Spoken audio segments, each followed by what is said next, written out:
이 교수의 한국문학평론 7은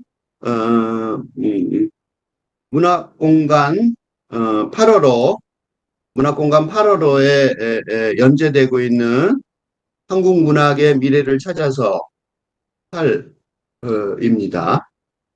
제목은 디지털 시대의 시적 상상력입니다. 읽어 나가겠습니다. AI가 대본 쓴 미 드라마 대박. 인간 창의성 일자리 고민되네. 이준기 빅데이터라는 컬럼인데요. 중앙선대위 7월 8일자였는데 라는 컬럼의 제목처럼 최근 미국 그 작가 노조는 한 달 넘게 인공지능의 작가 영역 침입, 자신이 쓴 대본의 인공지능 학습용으로의 사용 반대, 인공지능이 쓴 작품의 사용 금지에 대한 규정을 요구하며 시위를 벌이는 등 실제로 미국에서는 이 인공지능의 일자리 대체에 대한 심각한 몇 가지 이슈가 진행 중에 있어요. 인공지능에 의한 대본 생성은 실제로 벌어지고 있거든요. 사인필드를 그렇게 한다고 그러는데 인공지능의 창의성이라는 문제, 그죠? 그리고 인공지능이 결국 우리 일자리를 뺏어나갈 것이라는 문제에 대해 깊이 고민하게 만들죠. 응? 지금까지 우리는 인공지능은 아무리 해도 인간의 창의성과 감수성을 갖지는 못할 것이다. 이렇게 착각을 하고 있었던 거죠. 이 둘은 인간의 고유성이다. 라고 믿어왔지만 인공지능이 시를 짓고 그림을 그려서 작품대에 나와 상을 받고 작곡을 하면서 이제 인간의 창의성이라는 믿음이 무너지고 있습니다. 범용 인공지능 시대에 이 시적 상상력의 힘이 여전히 유의미할 것인지 질문하지 않을 수 없는 시대 상황이어서 이 교수의 조건 없는 학교의 운영진이 디지털 문명, 지속 가능의 길을 묻다라는 표제로 태제 미래 전략 연구원이 주최하는 포럼 7월 13일에 참석해서 그 의의를 점검하였어요. 그게 이제 이 교수의 시사 토론 1이라는 유튜브 동영상으로 게재되었습니다. 그걸 간단히 앞부분만 요약을 하자면 기후변화에 대응하는 파리 협약을 체결을 유도하고 그다음에 개발도상 국가들을 위한 지속 가능한 개발 목표들 영어로는 SDGs죠. 그러니까 이게 이제 그걸 갖다가 2030년까지 달성하게 할 거라고 거의 확실하시던데 반기문 전 유엔 사무총장의 기조발제가 있었는데 음, 그분은 말하기를 디지털 문명에 대해 잘 모른다라는 겸손한 고백을 하셨습니다. 나이가 많다고. 그렇지만 디지털 문명 시대 인류의 갈 길에 관한 지혜를 담고 있었어요. 근대 경제학의 효율성 태제, 근대 교육학의 핵심은 효율성이죠. 그걸 폐기하지 않으면서도 저개발 국가들을 포함하여 기존의 수준을, 그러니까 생활 수준이나 삶의 수준이죠. 어떻게든 유지하려는 지속 가능, 그게 지속 가능이에요. 있는 수준을 유지하자. 서스테이너빌리티. 경제 발전 이론보다 이게 이제 두 번째 단계라고 볼 수 있는데 최근에는 회복 탄력성이라는 단어가 더 유명해요. 회복 탄력성은 뭐냐면 일상으로의 회복 가능성이죠. 지금 너무 망해버렸으니까, 응? 그런 거예요. 그러니까 이 세 단계가 이렇게 구별이 되는데 근데 이데올로기의 난경 상황. 그러니까 지금처럼 계속할 수도 없고 그렇다고 뒤로 돌아갈 수도 없고 그런 상황이니까 그저 죽지 말고 망하지 말고 잘 버텨보자. 원상복귀하자. 이게 이제 회복 탄력성이에요. 이게 이제 개인과 공동체의 목표가 되는 게 현실이란 말이죠. 세제 미래 전략 연구원이 싱크탱크이며 이런 위기는 늘 있어 왔습니다. 이 딱 몇 마디 안 하셨는데 이 말이 굉장히 인상적이었어요. 이 원장의 김성환 원장의 짧은 인사말은 이게 바로 여기에 그 태제 전략 미래 전략 연구원의 그 방향성이 드러났는데 인간의 힘으로 무조건적 인간의 과학으로 근대 과학으로 인류가 지금까지 당면했던 온갖 문제를 해결해 왔다는 근대주의자의 신념의 표현이란 말이죠. 그죠? 지금까지 그렇게 늘 이 위기에 있었고 이런 위기는 늘 있어 왔는데 뭐 늘 있어 왔지만 제대로 해결했다 그 뜻이잖아요. 그래서 나머지 토론자 세명도 이 근대 산업사회 체제의 종말과 8근대 디지털 문명의 도래라는 시대 전환의 인식을 하지 않는 것 같아요. 그런 걸 전제로 하지 않고 디지털 문명이 말을 그렇게 하지만 용어는 그렇게 썼지만 이 디지털 문명이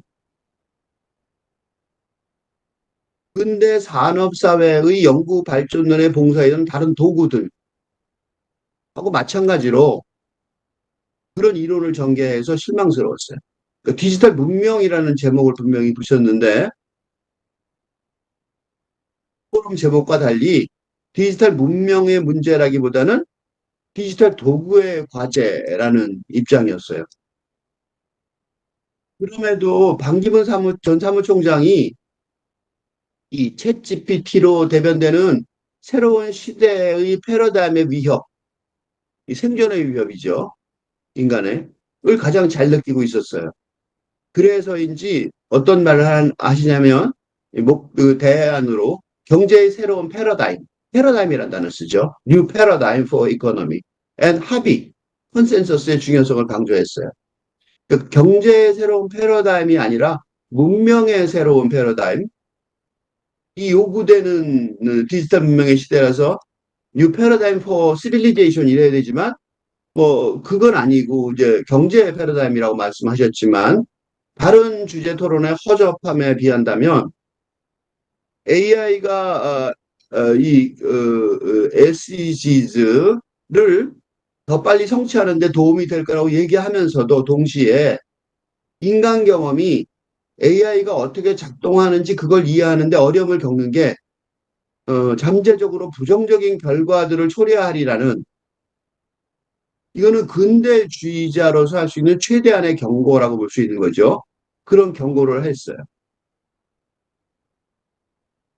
그래서 이 중간에 한 얘기를 좀 이렇게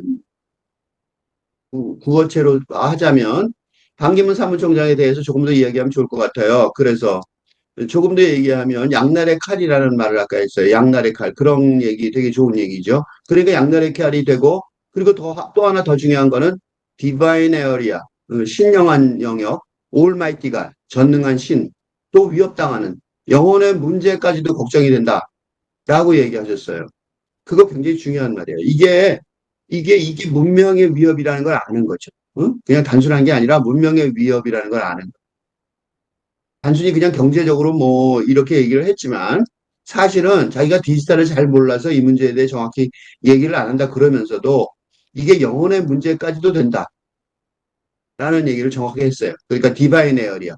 그 다음에 올마이티 갓의 문제를 내가 언급하는 거다라고까지 얘기했기 때문에 그건 굉장히 중요한 얘기고 그래서 그 전에 무슨 얘기를 하냐면 국가 안보에 영향을 미칠 크리티컬 디시전 메이킹 결정적인 치명적인 결정에 있어서 미스저지먼트 판단을 잘못할 수 있다. 뭐 행위를 잘못 쓰고 뭐 그런 일이 벌어질 수 있다는 거죠.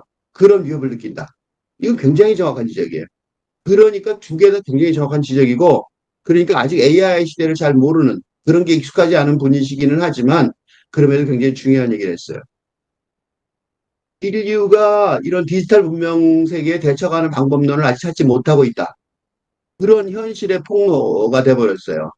그러니까 그 대체 방안을 말하는 게 아니라 그 디지털 문명 지속 가능의 길을 묻다라는 포럼의 결론이 그러니까 이게 이제 태세 미래 전략 연구원의 한계라고보다는 아이러니하게도 싱크탱크로서의 역량을 드러내는 건 증거라고 우리가 여기까지다 인류는 여기까지다라는 걸 확실히 보여주고 있으니까 거꾸로 그런 것 같아요. 왜냐하면 이 디지털 문명 시대의 창의력 이거는 기존의 산문적 사고로는 불가능한 과업이라서 그래요. 산문적인 어떤 연구라는 틀을 가지고 이거를 조사를 하고 검토를 하고 결론을 내려니까 이제 그런 일이 벌어지는 거죠. 영국 수섹스 대학의 보덴 교수가 창의성을 얘기할 때 사실은 세 가지 다른 종류의 창의성을 얘기했다고 주장을 해요. 첫째는 새로운 조합의 창의성이에요. 이것저것 이제 다른 종류, 여러 가지 다른 종류의 잘 알고 있던 아이디어를 조합해서 새로운 것을 만들어내는 방식이죠. 그러니까 모르는 게 아니라 알고 있던 것을 섞어서 매는 방식이에요. 두 번째 방식은 잘 정립된 구조의 바탕을 두고 그 구조의 경계선에 도전해 새로운 아이디어를 만드는 방식. 광고, 뭐, 홍보 이런 것들이 여기에 속하죠. 그걸 탐구적 창의라고 그러는데, 그리고 마지막으로는 변환적 창의성이라고 부르는데, 이거는 완전히 새로운 구조를 만들어내는 거예요. 우리가 챗 GPT를 통해서 과거의 데이터를 학습해서 새로운 조합을 만드는 방식이죠. 이챗 GPT가 그런 거예요. 그러니까 첫 번째와 두 번째 창의성이죠. 그러니까 이거는 챗 GPT가 해버린다는 거예요. 그러니까 인공지능은 기존의 대본을 바탕으로 새로운 대본을 만들 수 있어요. 그 대본은 기존의 기본적인 골격에 아이디어를 덧붙여서 만드는 거죠. 첫 번째하고 두 번째예요. 마찬가지로 그림을 생성하지만 일반적인 그림의 고호의 색채를 입힌다든지 기존의 그림을 확률적으로 조합해 한 곳에 있음직한 물체를 결합해서 새로운 그림을 만들어내는 거예요. 그러니까 모차르트의 음색으로 새로운 작곡을 할 수는 있죠. 새로운 마케팅 문구를 만들 수 있지만 기존의 문구에다가 확률의 계산에 의해 그 위치에 올 것 같은 단어를 첨부해 조합한 거예요. 즉 인공지능의 창의성은 조합적 또는 탐구적 창의성이 전형적인 예라는 거죠. 이와 같은 이론을 바탕으로 한다면 내가 하고 있는 일이 기존의 전원일기 구조의 바탕을 두고 어? 이러면 이제 챗GPT한테 지는 거예요. 오늘은 일용 엄마가 며느리에 대한 입방적으로 동네 불화가 일어나고 그것을 서로 조화롭게 풀어가는 이야기. 이게 이제 전원일기였잖아요. 에 대한 새로운 대본을 만드는 종류의 일이라면 그거는 챗GPT가 훨씬 빠르게 할 수 있다는 걸 깨달아야 돼요. 그렇다면 앞으로 인간만이 가질 수 있고 경쟁력을 확보할 수 있는 창의성. 거꾸로 말하면 도태될 창의성이 무엇인가를 쉽게 할 수 있어요. 그리고 변환적 창의성, 그죠? 을 가질 수 있는 사람, 그 사람만 인공지능을 이용할 수 있죠. 한층 더 경쟁력을 유지할 수 있고 점점 더 그 수요가 늘 것이라는 이준기 연세대 정보대학원의 교수의 결론에 동의할 수밖에 없어요. 기존의 데이터나 구조를 바탕으로 조합하거나 응? 또는 데이터나 구조를 일부 변경하는 방식으로 창의성을 발휘하는 임무는 챗 GPT 등 범용 인공지능이 담당하게 된단 말이죠.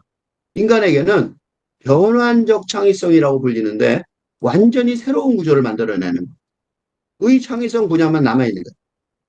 완전히 새로운 구조를 만들어내는 것. 이게 뭐예요? 이거는 기존의 시스템이 상상하지 못했던 것. 즉, 소위 시적 상상력을 발휘해야만 하는 것이에요. 그래서 내가 시적 상상력을 강조하는 거예요. 그래서 문학공간 5로 연재 중에 5번, 5번, 5번, 5번, 5번으로 등장한 게 제목이 이 교수의 문학평론 5에서 제목을 썼는데 시적 상상력은 팔근대 대학의 대표 전공이다. 라고 주장을 했어요. 그러니까 팔근대 시대 디지털 문명 시대의 희망은 시적 상상력에 달려 있어요. 이게 부수적인 게 아니에요. 시적 상상력밖에 안 남았다고. 그러니까 산문적 상상력에 의존한 근대 학습의 내용, 러닝이죠. 지금까지 배운 건 버리고 언러닝이에요. 해체해버려야 돼요. 완전히 새로운 구조를 만들어내는 변환적 상상력의 훈련을 위해 시적 상상력을 다시 배우는 과정, 리러닝이 필요한 거죠. 이게 이제 공부해야 될 거야. 어, 비스와바 쉼보르스카가 1996년 노벨상 수상 소감 연설문에서 시적 상상력을 뭐라고 부르냐면 우리가 흔히 영감이라 부르는 영혼의 기이한 체험이라고 말을 해요. 우리가 준거의 틀을 삼을 만한 지극히 당연한 세상은 실은 어디에도 존재하지 않는다는 거죠. 그러니까 준거의 틀을 삼을 만한 게 없다. 그런 시적 상상력이 필요한 거죠. 변환적 상상력이 필요한 거죠. 그러니까 이제 만약에 이게 개별적인 단어를 가지고 일일이 고민할 일상적인 대화였죠. 그러니까 개별적인 단어 고민 안 하는 사람들 있잖아요. 그 모두를 꺼리낌 없이 평범한 세상, 평범한 인생, 평범한 사물의 순리라는 이런 표현들을 써요. 근데 그거는 틀린 말이란 말이죠.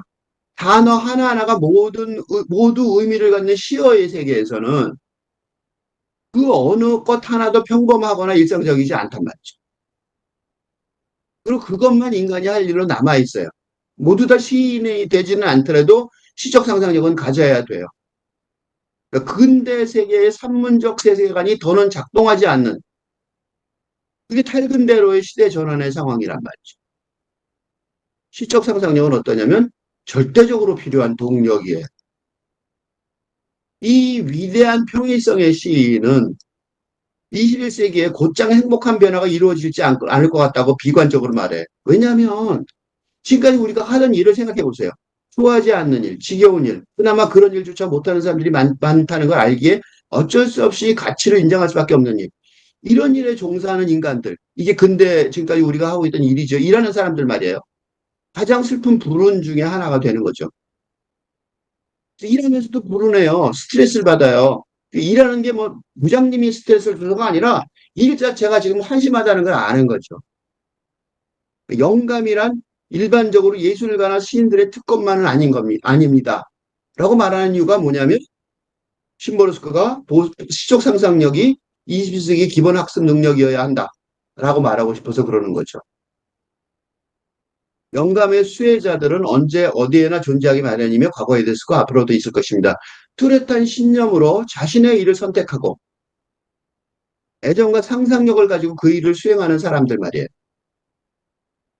세상에는 그런 의사들이 늘 있어 왔고 그래서 인터뷰하고 우리가 감격하고 그렇구나 그런 사람도 있었네 하고 그러는 거예요. 그런 교사들, 그런 정원사들은 항상 존재해 왔어요. 느닷없이 생긴 이상한 사람들이 아니란 말이에요. 그리고 수백 종의 다른 직업에 종사하는 분들도 마찬가지라는 거죠.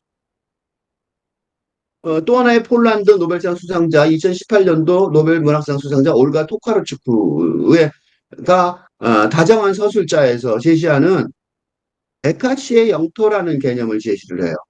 이건 뭐냐면 오늘날 우리의 문제는 미래는 물론 구체적인 현재, 그러니까 초고속으로 급변하는 작금의 세상에 관해 아직 준비된 서술 방식이 없다는 거예요. 어떻게 말해야 될지 모르겠는 거죠. 우리에게는 언어가 부족하고 관점과 비유, 새로운 신화나 우화가 부족하다는 점에 대처하는 세상에 관한 이야기를 전달하는 새로운 방법론, 이 메카시의 영토라는 방법론이에요. 이거에 대해서 이교시 책 읽기 17회에서 자세히 읽었는데 토카르추크 문학담론에서 마치처럼 시적 상상력, 사적 상상력이 그런 거죠. 마치 뭐뭐신 것처럼 이게 이제 시적 상상력인데 그거에 의한 탈근대 영토 건설 이론, 이 바로 메탁시의 영토 개념이에요. 그러니까 새로운 세상, 탈근대 패러다임을 구축하는 건설의 구체적인 행동 지침이죠, 이게. 그걸 하려면 시적 상상력으로 마치처럼의 시적 상상력에 기반을 두고 할 수밖에 없다는 거예요. 그러니까 메탁시에 머무는 모든 것은 존재하려고 안간힘을 쓰지만 메탁시의 영토라는 관점에서 보면 존재란 불연속적이고 고립된 과정인 거죠.